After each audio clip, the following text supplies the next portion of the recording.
Wise news, খবরের সত্যাসত্য 24 ঘন্টা। হাওড়ার শিবপুর বিধানসভার দাসনগর এলাকায় মহিলাদের কটূক্তি ও মারধরের অভিযোগ তৃণমূল কর্মীদের বিরুদ্ধে। গতরাতে তৃণমূল বিজয় উপলক্ষে ফিস্ট হচ্ছিল দাসনগরের বেহারা পাড়ায়।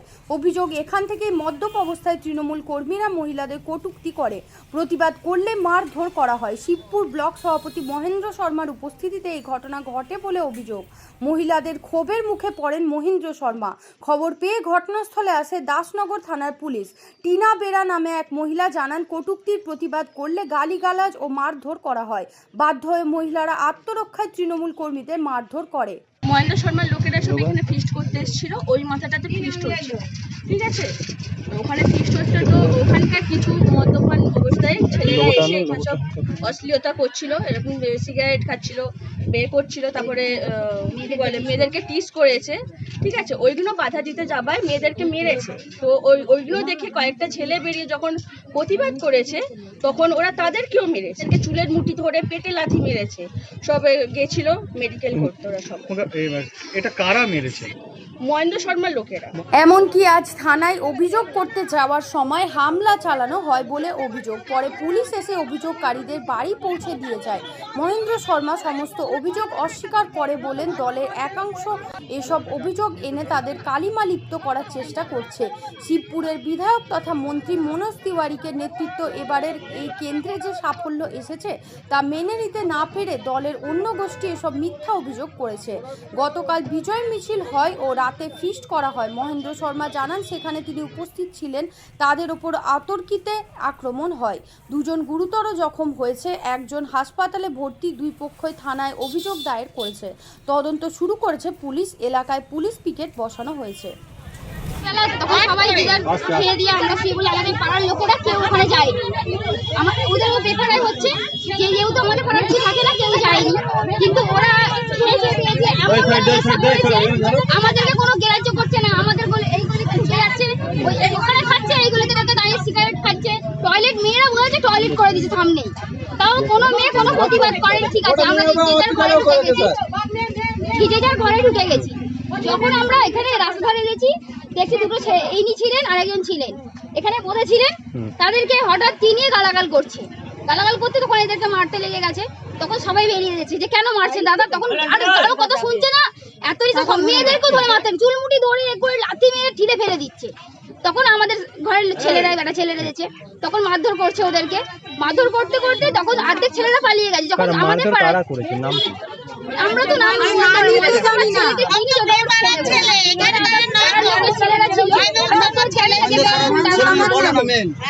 আমরা এই তো বাড়িতে থাকি না, আমরা জানি না। আপনারা কাকে জানিয়েছেন? হ্যাঁ, আমরা জানিয়েছি, লিখিত হয়নি। আতঙ্কিত রয়েছেন?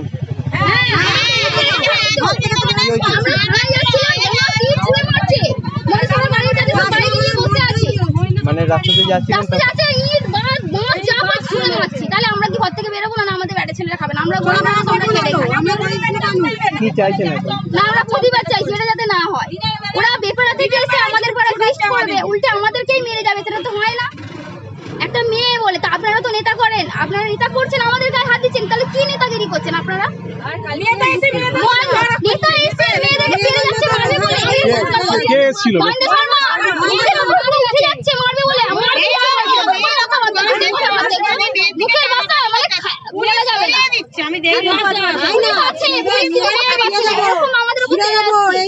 পুলিশের সামনে এসে বলতে পারবো না আমরা। পুলিশ কিছু করেনি? ভিডিও করছিলাম, ভিডিও ফোন কেড়ে নিয়ে নিয়েছে। ফোনগুলো পুলিশরা ফোন নিয়ে ফেলে কি জন্য ভিডিও করছেন আপনারা? ফোন করতে দিল না, ফোনগুলো কেড়ে নিচ্ছে। আর কি মহেন্দ্র শর্মার ছেলেও ছিল? হ্যাঁ, মহেন্দ্র শর্মা আমাদের উপর এই করছে, ওরা ছেলেকে ওখানে আমরা সবাই মেরেছি বলে উনি এখানে ঝগড়া করছেন, আমাদের উপর তেড়ে যাচ্ছে। মানে আপনারা মারলেন কেন? আপনাদেরকে তুলে দেবো। আপনাদের আমাদের গায়ে হাত দিয়েছে, লেডিসদের গায়ে হাত দিয়েছে বলে আমরা ওনাকে মেরেছি, না আমরা কেন মারতে? কটূক্তি করছিল আপনাদের? হ্যাঁ, চুলমুড়ি ধরে ফেলে দিয়েছে, লাথি মারছে, কোনো রকম কোনো জ্ঞান বুদ্ধি কিছু করছে। আর আজকে যখন থানায় যান তখন কি আবার আক্রমণ হয়েছে? হ্যাঁ, আবার ইট মাছ ছুঁড়ে মারছে। কখন? এই তো কিছুক্ষণ আগে 10-15 মিনিট আগে। আপনারা কোথায় যাচ্ছিলেন? আমরা থানায় যাচ্ছিলাম। কি অভিযোগ কি করতে? হ্যাঁ, অভিযোগ করতে। কালকে লিখিত মিডিয়া খুলেছিল, কাল সবাই এত মানে আহত হয়েছিল বলে কালকে মেডিকেল করতে গিয়েছিল, হাওড়া থেকে বললো মেডিকেল করে নিয়ে আসতে যেতে।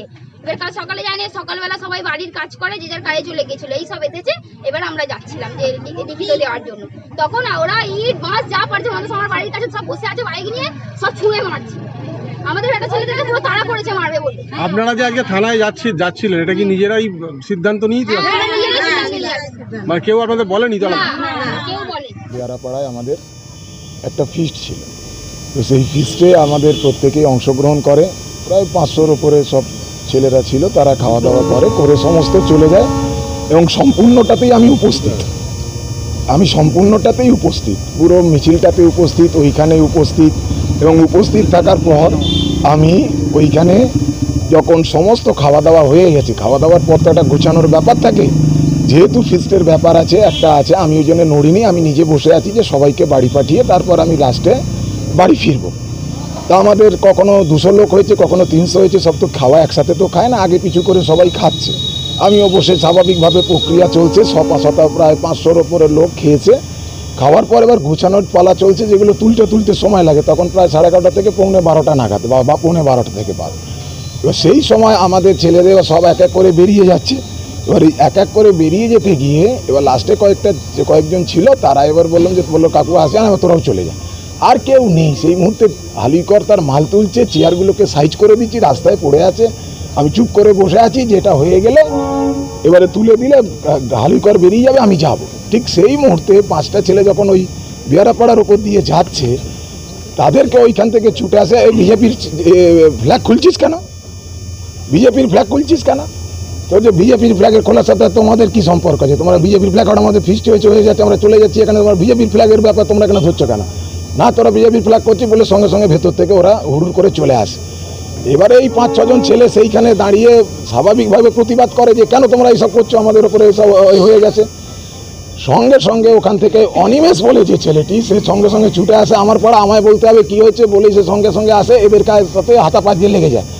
এবার এরাও তখন 5 জন মাত্র, আর ওদিকে তখন ভর্তি আমার সব ফাঁকা, রাত্রি তখন 12টা, লক্ষ্য তো অন্য কিছু নয়। তারপরে সঙ্গে সঙ্গে তার আক্রমণ হয়ে ওরা সঙ্গে পরিস্থিতি ছিল পাশে, ওইখানে একটা ওই পাম্প হাউস আছে, সেই পাম্প হাউসে বসে ওরা ওখানে মদ্যপান করে পুরো ডান্ডা লাঠি সোঁটা নিয়ে রেডি ছিল। সেকেন্ডের ভেতরে ওরা ওইখান থেকে প্রায় 50 জনের মতন মহব, ওইখান থেকে সব ছেলেপুলের দল লাঠি ডান্ডা নিয়ে একদম চড়াও হয়ে, আমি এই পাশটায় চলে এসেছি, মহিলারা আমাকে ব্যারিকেড করেছে যাতে ওইদিকে যেতে না পারি, আর ওই দিকে নিয়ে গিয়ে অনিমেষ আর ওই ছেলেগুলো ওইখানে সঙ্গে থেকে বেধড়ক ওর ওপরে মানে ফেলে মারা চালু করে দেয়। আমার একটা ছেলে এই মুহূর্তে ভর্তি আছে সঞ্জয় বলে, আর ও আমাদের মার খাওয়ার পর আমি এই পাশটা আমি বুঝতে পারছি না, আমি এদিক থেকে চেঁচাচ্ছি হচ্ছেটা কি, তারপর ওরা আমাকে এদিকে ব্যারিকেড করেছে, আর ওইখানে অনিমেষের নেতৃত্ব ওই ছেলেগুলো ওর ওপরে ঝাঁপিয়ে পড়ে তখন ওইভাবে ওকে একদম বাজেভাবে মারার পরে তখন রক্ত ঝরতে শুরু করে। তখন আমি এই পাশটায় আমি ফোন করি, কোথায় আছো ভাই বলে, আমি সঙ্গে সঙ্গে ওই দিক থেকে থানায় ফোন করি, থানা পুলিশ পাঠায়, তারপরে আমি ওই দিক থেকে বেরিয়ে আমি এদিকে আসি। এবং এটা সম্পূর্ণভাবে আমি আপনাদেরকে খুব দায়িত্ব নিয়ে এতদিনের রাজনীতি করা মানুষ, আমি আপনাদেরকে বলছি যে একদম তৃণমূল কংগ্রেসের আমাদের এই ছেলেগুলো সুভাষিস পালের নেতৃত্বে প্রত্যেকটা ওয়ার্ডেতে আজকে যে কথাটা হয়তো মনোজবাবু বলেছেন, সেটা হয়তো আপনারা বিশ্লেষণ করছেন এবং ওরা 100 নয় 200% সঠিক কথা বলেছেন। এবং সেই কথাটা সঠিক হওয়াতেই অনেকের গায়ে জ্বালা লেগে গেছে, কষ্ট হচ্ছে। যারা ভোটের দিনে বিজেপিকে ভোট দিয়ে আমাদেরকে হারাবার চেষ্টা করলো, তাকে যদি যারা প্রাণ দিয়ে বিজেপি তৃণমূলের ভোট করালো, তাকে যদি আমাদেরকে মারা হয়, তাহলে তারা প্রতিবাদ করবে না, করলে তখন তাদের উপরে হামলা হবে, আর তারপরে বলবে কি না নাটক হচ্ছে। আরে তারা বিজেপি, তো তারা তো কাল বিজেপির ফ্ল্যাগ নিয়ে হামলা করলো, মানে আরে তারা তো ওদেরকে দিনের বেলা হয়ে যাচ্ছে আমাদের তৃণমূলের ঝান্ডা লাগিয়ে তৃণমূল, আর তারপরে তাদেরকে বলছে কি লাগবে, পয়সা লাগবে, কি লাগবে বল, তোরা তৃণমূলকে হারা, মনোজকে হারা, তোর ব্লক প্রেসিডেন্টকে হারিয়ে দিয়ে তাদেরকে একদম শেষ করে দেয়। একদম একাংশ আবার কি, আমি তো বলছি সুভাষিস পালের নেতৃত্বে, এবং তার পেছনে মদত আছে অনেক নেতার, আপনারা জানেন না, দিনের পর দিন এখানে দেখছেন। আমার তো এতদিনের রাজনীতি থেকে আমি বলছি, মনস্তিয়ারি খেলোয়াড় জগতের মানুষ, তাই ওটা সহ্য করতে পারেনি, আমরা সহ্য করে করে আছি। আমরা রাজনীতির লোক, অনেকটা বুকের মানে বুক ফোটে তবু মুখ ফোটে না। আর কে বলবো, এখন আমাদের সমস্ত আমি নেতৃবৃন্দকে ডেকেছি, আমার যত ওয়ার্ডের প্রেসিডেন্টরা আছে, কাউন্সিলর, আমার যারা নেতারা, তারা সমস্ত আমার বাঁ দিকে ডান দিকে আছে, সব অ্যাফিলিয়েটেড বাই দ্য পার্টি।